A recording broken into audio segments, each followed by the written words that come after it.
Nicole will come on real soon.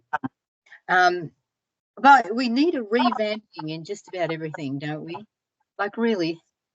It's true. I feel like it's going to have to evolve, but there should always be way showers. If things evolve from the heart, then somebody's imposing something on somebody else, and so we'll still have problem.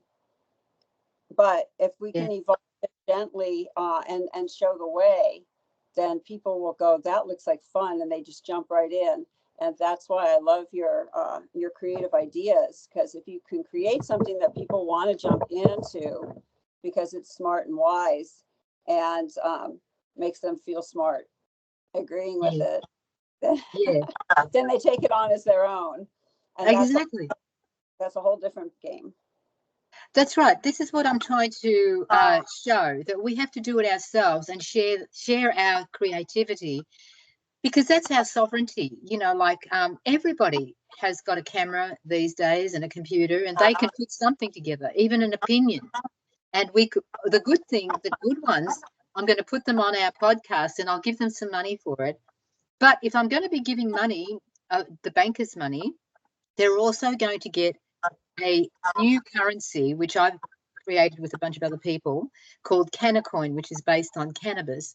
And we've got to get over this silliness about, marijuana this and reefer that. You know, it's something that can cure us, but it's not just, cannabis is not just the marijuana part, it's also the industrial hemp part, which is what we can use to replace petrochemicals. I love it. So is there a link where people can find out more about the Cannacoin? Yes, I have written about it on Substack and written about it extensively enough, because it's very simple, you know. And I've also designed the notes and coins. I've offered people to design the notes and the coins. They don't have to steal the name. Well, here she is. Madame Nicole. Hi, Nicole. I'm glad you managed to get on. This is Adrienne. Hi, Adrienne. Nice to meet you. I don't know why it says guest user. I wonder if I should log out and come back in, but don't worry about it. It's fine. It's fine. If it's working, we can test things out some other time if you want. But so that now Adrienne has got a little bit of under a bit of time constraint, right? Well, we only take about an hour anyway. And we started recording, Nicole, so we have got a little bit of it going, because we didn't know whether you ran out of, you know, juice in your computer or what. So we started it, and it doesn't matter. We can continue from where we go. Yeah. And I can stay till 3:30, but then I have to leave pretty suddenly. So, but that's a whole half hour from now. That's right. Great. We're good. Yeah. So, where were we? We were talking about people wanting to get together to create a life that we feel is up to our standards, you know, because we're tired of the bullshit life that is the normal way of doing things. What do you think? Did you say that's accurate, Adrienne, what we were sort of covering? Oh, definitely. We were definitely talking about like masculine ways of creating versus feminine, and how the feminine perspective and creative force is super valuable. And then we were talking about Cannacoin and new ways of doing things. Yeah. I want to put in I love Cannacoin with a vengeance. I think it's perfect. And now I have found the software to be able to pull this off, you know. Oh, that's cool. Yeah. So where did I put it? It's been a while since I've accepted it. But can you imagine a female initiated you know, currency? So yeah, that's interesting. On a mystical level, the ascendancy of cannabis is definitely a feminine energy. I know it doesn't always seem like it, because a lot of but I think people can agree it's what makes cannabis great is largely the feminine side. yes. Yes. There's the logo, and and here is a picture of the note. I was thinking it would look something like that. So if people want to get educated on it, can you drop a couple of links in the write-up? Yes, I can do that. I've been working on this for a while. I'm trying to find the latest one. I think it's this one. And it's on the notes, what I thought of is to honor living people who are working for truth, who are working for freedom. And Amanda Vollmer is on the $100 Cannacoin on the note. And, I'm opening up submissions for designs, and it doesn't have to stay the same designs, like they can change after a year or what have you, you know what I mean? And we just, yeah, seasonal art, that would be really fun. Wouldn't it? Yeah. And we thought of having coins that are just the main coins, like 50, 20, 10, and a dollar coin. That's all, not 1 cent and not one can coin. But forget about the little bits. So what's Nicole's, Nicole, what are you about? What are you, this was just a thing we were chatting, but what's your passion? Well, it's really, how mankind can come to be liberated from the false matrix that we're in. And there's many layers of programming. We may be touching on one aspect of just currency alone, but currency is energy.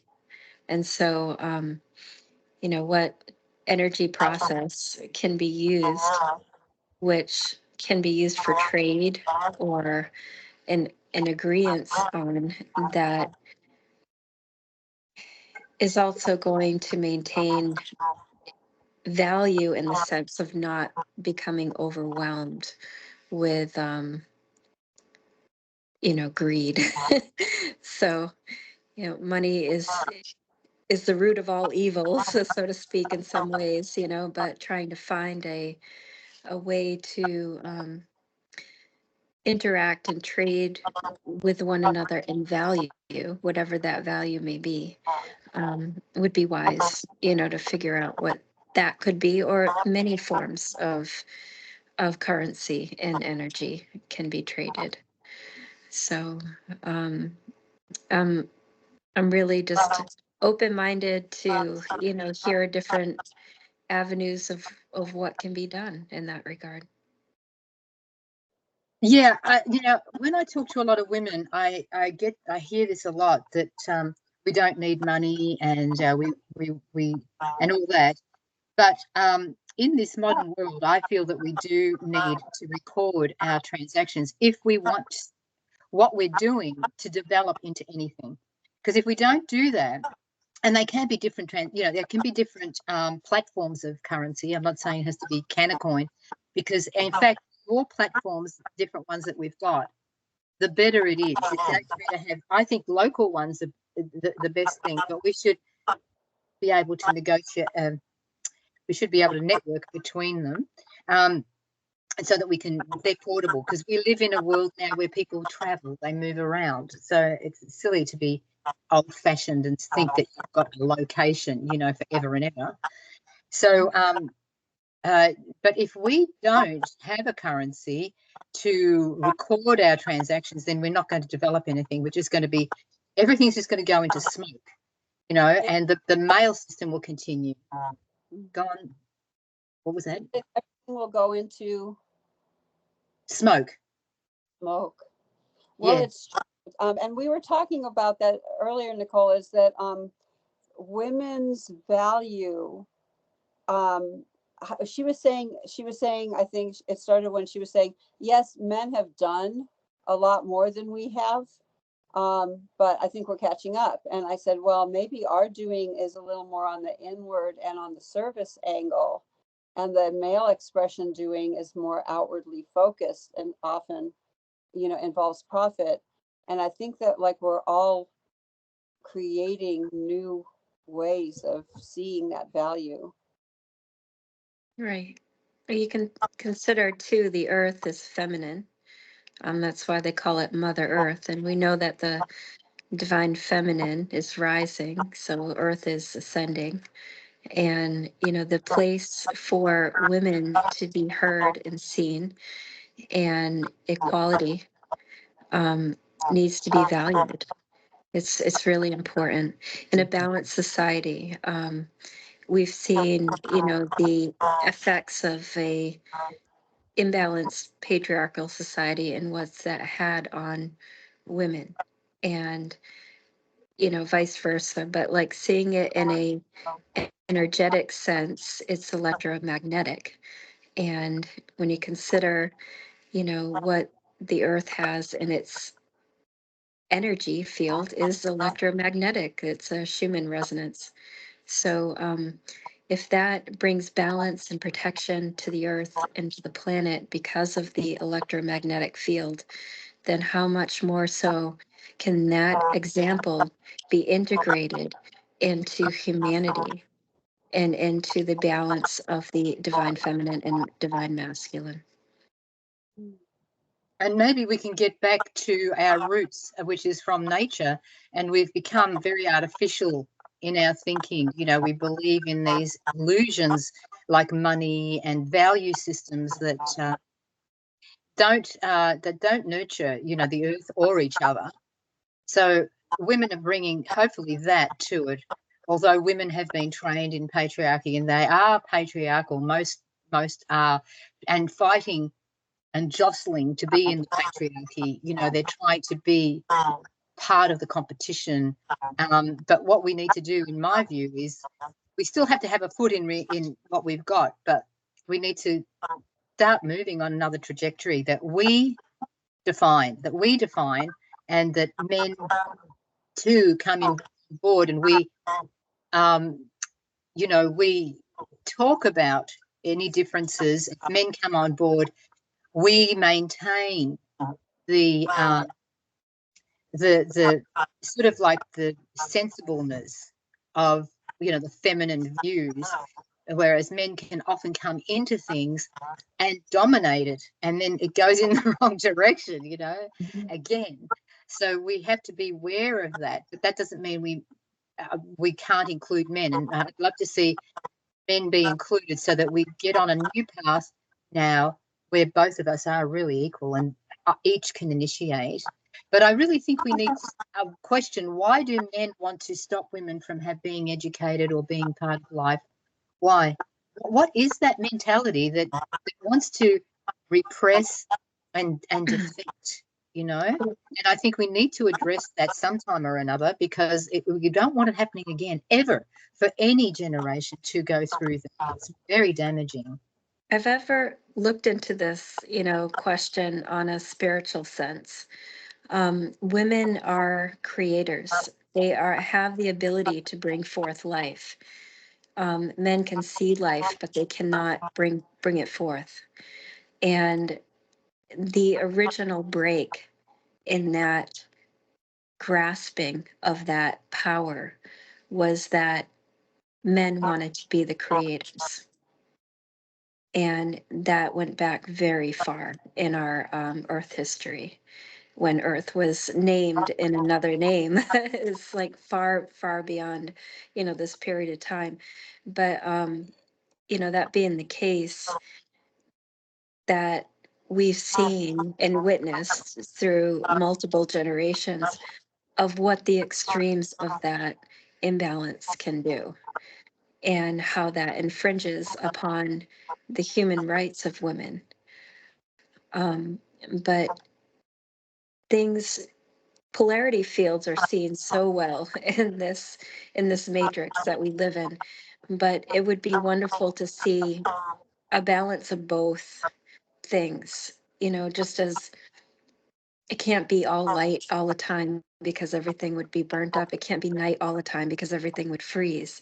So if there's a balance in night and day, can there also be a balance in feminine and masculine sides? So even in like ourselves, in the feminine body, there is a masculine and feminine side. You have a logical side of your brain and a creative side of your brain, and those switch to the opposite side of the body when the body is functioning. So if there's balance within oneself, then it can bring balance within loving one's neighbor as oneself, working together as a group and forward as a collective. So it can go from principle to humanity in a larger scale. So as long as the principle of loving one's neighbor as oneself prevails, because if people really do have that balance in their heart, then they know with their mind and gut, and that creates a wider auric field where people can learn to manifest or create from their center, which is their heart. So if that's the the forward movement to, let's say, our auric field or plasma technologies that are coming online that we see evident in organic life that's symbiont to life and does not cause miasmas and cancer like our current artificial intelligence, or our Wi-Fi, or different versions of those systems, can be integrated and understood so that people can have a deeper understanding on a scientific level, on a spiritual level, and on integrating all of those parts into whole. Um, they can really understand how they can connect with things that are sentient, and with that deep respect, in that high regard, people would not be conjuring ways to compete with one another in a way that is hurtful, or override each other's, human rights or dignities. It brings a whole new era of being, something that we have all dreamt of for a long time, but we can see starting to take hold in consciousness and fruition in how we are governing our own lives. Yeah, I want to. That's great. I'm trying to pick up on the points that you made, which were great. It's funny. It comes from a man when you said that. We nurture and the men have the seed. Well, it's actually Frederick who said that the men are not the seed. The egg is the seed. The sperm is not the seed. The egg is the seed, and the sperm is the fertilizer. Yes. And that, I think that's more like it. So there's a lot of interpretations that we've been prone to over the eons that are just there's this misaligned. They're not right. So there was a few other things that you mentioned about the balance of males and females, and we go forward that way. That's my dream too, that I think that we've got to create that new ground where there's no more of this separation of males and females. I mean, you can still get with females and just talk, girl talk. The males can still get with guys because we like that. But when it comes to decision making, when it comes to discussions, we need to have as many perspectives as possible, and not just the males and the females, but also the youth. And bring everybody. It doesn't have to be in everything, but more of an inclusive, sort of perspective from different ages, different, stances, and that's what will give us more of the pathway to where we should be going. We'll just follow that pathway, and we'll always be led in the right direction. I feel. Do you? Yeah, I think it's wonderful. I really appreciate the egalitarian society that you mentioned, that really honors, speech and thought and, ideas, and putting them forward and seeing how that interacts and plays with each other so that we can co-create peacefully. Yeah. So, I do appreciate that. Yeah. Well, you were going to say something, Adrienne, and I was going to say something too, and I can't remember. But what were you going to say? Well, it was bringing me back to the heart. I feel that you know, they say the heart is not just a pump, Yeah. that a feeling entity. And for sure, the way that oxygen comes in and blends into the blood and integrates so that your breaths can have meaning or be infused with meaning from time to time, you know, when we're actually really intentional about it. Yeah. I feel like it's the very nature of the heart to like integrate the oxygen in the blood, you know, to integrate things. So there's at least four parts to the heart and possibly even a front and a back. So there's at least six aspects to the way that the muscles are arranged and how they work. So to me, like the idea of a heart-based society is a great summation of what this kind of integrative, like we said, egalitarian. It's not just equal; it's like balanced. So Yes. the only way to really understand if something's in balance is through the heart and mind together, but the heart itself will weigh things out. And so when we talk about like integrating masculine and feminine, to me that's like a there's like a particular gesture to that, you know what I mean, a particular energetic doing that has to do with integration.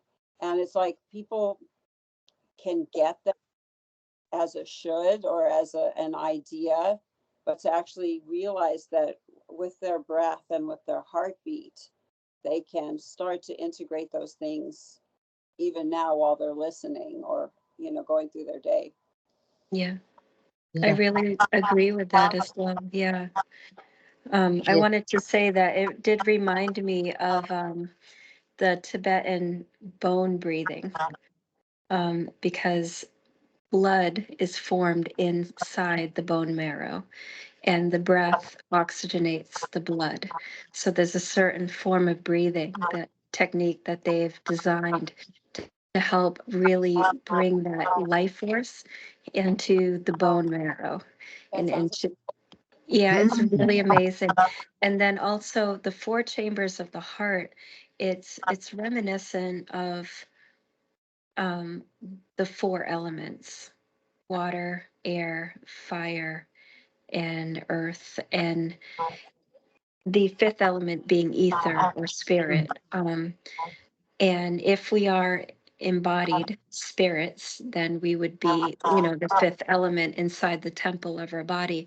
But the four chambers having those elements really are a symbol and a reminder to bring the four elements into balance, into harmony with each other. So you may be looking at, you know, let's say a beautiful scene outside, and how the air integrates with the land and integrates with the water and integrates with the earth, and that creates whole. The heart creates those four chambers too. So integrating those four elements inside the element of spirit is creating the whole or holistic, you know, version of your temple of your being, which is divine. And also integrating the neurons. There's a lot of neurons in the heart.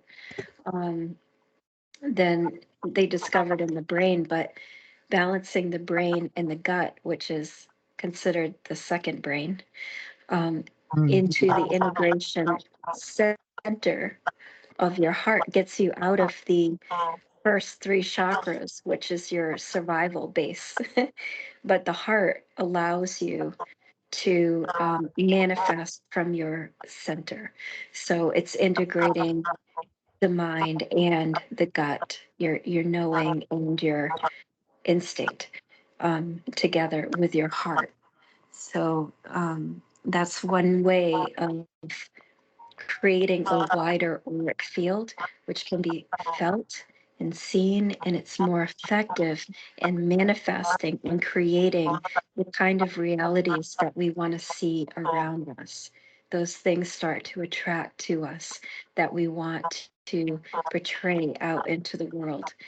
And so, remembering our divine template and what we really are, besides all these other programs of currency, knowing that we are energy, and bringing that back to the value of our being is so important in this day of age, as we rise together in consciousness. Yeah, that reminds me of something I wanted to say earlier, which was the currency. And I know this is like I'm still talking about manifestation rather than spiritualization at the moment, and I don't want to in any way sidetrack from what you're saying, but it just reminded me of what I was thinking of before, and that is we don't need a currency for very long. We just need one to get from this to what we dream of, but we can't do it without a stepping stone. I don't think we can do it because we've got to reconfigure our whole psychology, and it's done a real number on us. This artificial scarcity that they have manufactured for eons, it has really done a number on us and what we expect in the world and of each other. So we have to kind of train ourselves to get back onto the temple that you're talking about, into that way more, and then we won't need a currency because we do have technology, and people think that's bad, but what's bad is when it's controlled by the controllers. And we have to talk about how we will use technology, and I believe that it should be something that we all have a hand in, like a public utility, and open, and we can see what's going on, and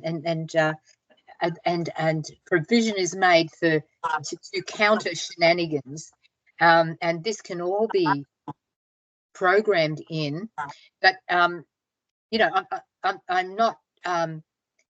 not saying that we live by technology. It's just a tool. But money, we need a new money system to take us from this to our dreams, of no money system. Then we won't need it. We can just go to places and take what we need, and take what we need, and then we can work on what comes next, sort of thing. I'm busy. Well, especially if we had replicators. I'm on a public call. Sorry? Especially if we had replicators, if there was like a library of everything that was already created and you could just dial it up. I mean, I guess the idea of going someplace and taking what you need kind of makes you think, well, there should be a very easy way to be able to make the things that we need then. And so that's where replicators came in for me. It's like, because otherwise there has to be people to make those things. Like, let's say you want to go to the store for a dozen eggs. If you don't have your own chickens, then somebody else was doing that. Yeah, see, this is a good point to make when we get down to the nitty gritty of it, and we have to think about that. But this is how we would do it in that new paradigm. There won't be, well, there might be still this paradigm going, but when we work with our paradigm, because we've got to live on the earth the way we think, not the way the wrong paradigm people think, and they'll come around because when they see how good it would be. And we have local farms, and we bring things back to local so that we will need each other again. It's actually important to need each other again, because that's what builds friendship. We don't realize it, but it's something I've analyzed over time, and we made friendships through needing each other. And that's how, these days friendships are kind of rare, and so we need to excuse me, I'm busy right now, and Yeah. And so boy, I tell you what, if only you could know what this is all about. But anyway, so when we need each other is how we foster friendships. Now that might sound a bit off to some people, but it's actually the way things are, and whether it's off or not. Like, people think you shouldn't eat meat, and that's all well and good, but really nature has shown us that it's part of nature to eat meat, and we can see that in the animals, and we can see that in that we need nourishment from the animals. We've got to do it properly, we've got to do it properly, and have a proper relationship with the people that are around us. Yeah. So you bring up an interesting point. There's so many diets all the way across the spectrum, and people often assume that the vegan diet would be like the most philosophically evolvable diet, but plants have lectins in them. So then there's the people who adhere who talk about a carnivore diet, and what they say is that the animal already dealt with the lectins.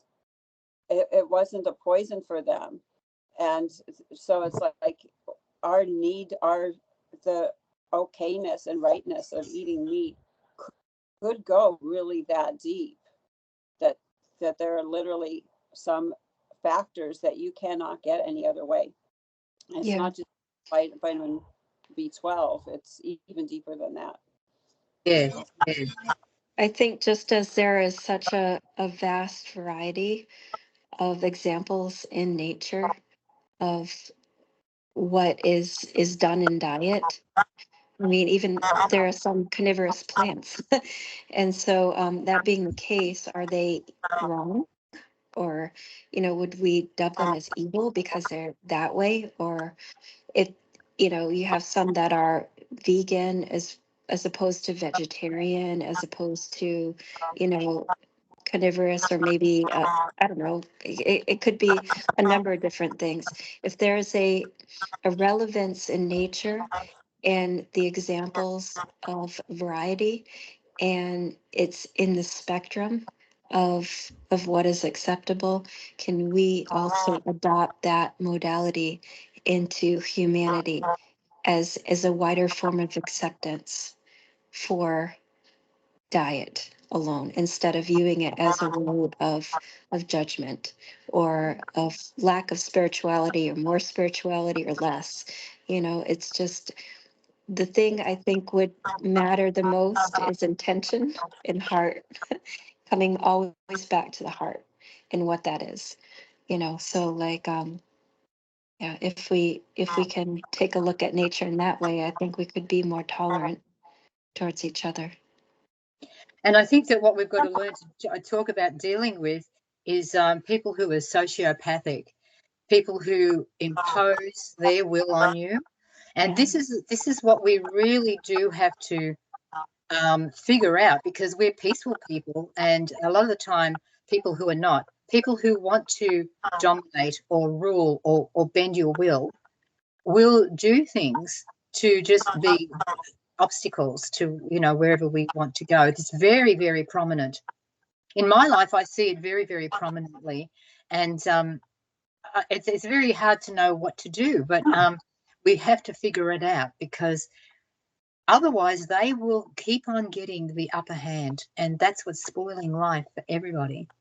And I think again, just going back to the principle of loving one's neighbor as oneself, and not taking those controls, over another being, seeing each person as sovereign, bringing yourself up to your own inner mastery, and then using that mastery to come together in unity consciousness and in egalitarian equanimity towards each other, in like a sense of a round table.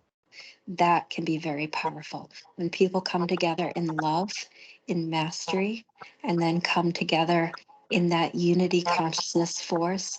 There really is nothing greater in Well, that. that's the problem, is that they won't talk.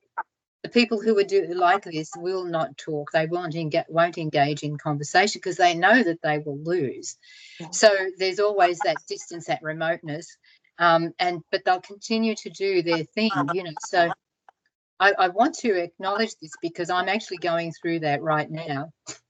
It's kind of unbelievable that how petty and damaging that people want to be. They want to be damaging, because they want to obstruct what you're doing, because their life is pretty miserable or something. But yeah, and I think we need to be have something that supports us in going forward and how we deal with this in our lives when it happens. It happens a heck of a lot to me. I had a woman today who I was just walking down the street with my dog, and I trained my dog to not be on a leash, to stay by my side. He's still in training, but pretty good. And she doesn't want me to not use a leash. She's really pissed off because I don't use the leash. And so today, one day she stopped and she said to me, "Your dog was in my yard," or something. And then today she said, "Your dog moved over there," or something. And I said, today I said, "Don't talk to me." And I just kept on walking. I just said, "Don't talk to me."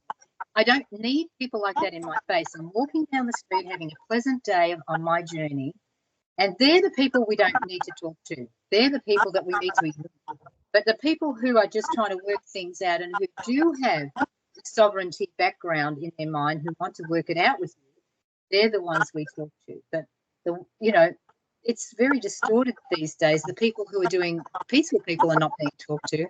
And the ones who really shouldn't be talked to are talked to because they're threatening, or something.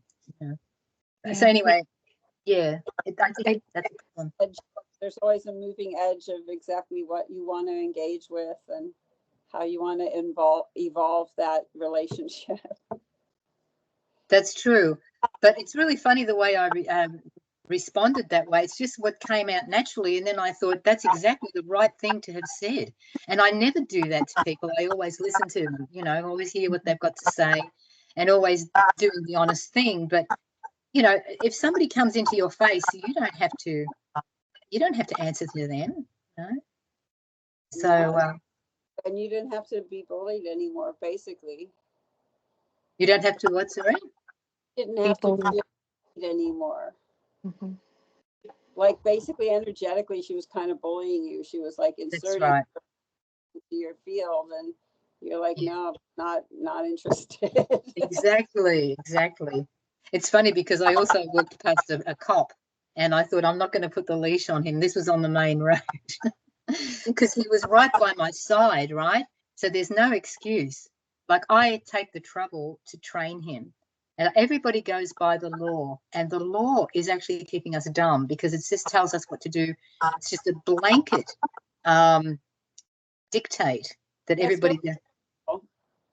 Pardon? It's very parental. In other words, like trying to manage unruly children who can't seem to govern themselves. Right. Right. It's a form of tyranny. I mean, but it starts in the family. Like, okay, you guys can't figure this out. We're going to make some rules. And then they just like go crazy with it. Now suddenly everything needs a rule. And then that's when they start to, disrupt it, or not disrupt it, distort it and create rules that are good for them and bad for us. Right. Absolutely. I mean, going. But that I just feel like sometimes parental dynamics are part of what we need to at least contemplate if we're interested in sovereignty. Yeah. Like, how do things get done in an orderly fashion, and what models have we absorbed for what power looks like or what getting things done looks like? Yeah, I know we've gotten a lot of very poor examples, but we need a lot of good examples to draw from so that, we can think of those things and implement those in our lives. So, yeah. Very good point. Yeah. At 3:30, I have to go. Okay. If we're there, 3:29. All right. Well, thank you so much for your time. I appreciate it. It was wonderful having you. Nice to meet you. Thank you so much. You have a wonderful rest of your day. Yes, ma'am. I'm sure Denise will be back soon, so don't go away. I will stick around. Thank you. Camera. Oh, yes. Yeah, she is frozen a little. Right. All right. Take care. Yes. Thank you. All right. Bye-bye.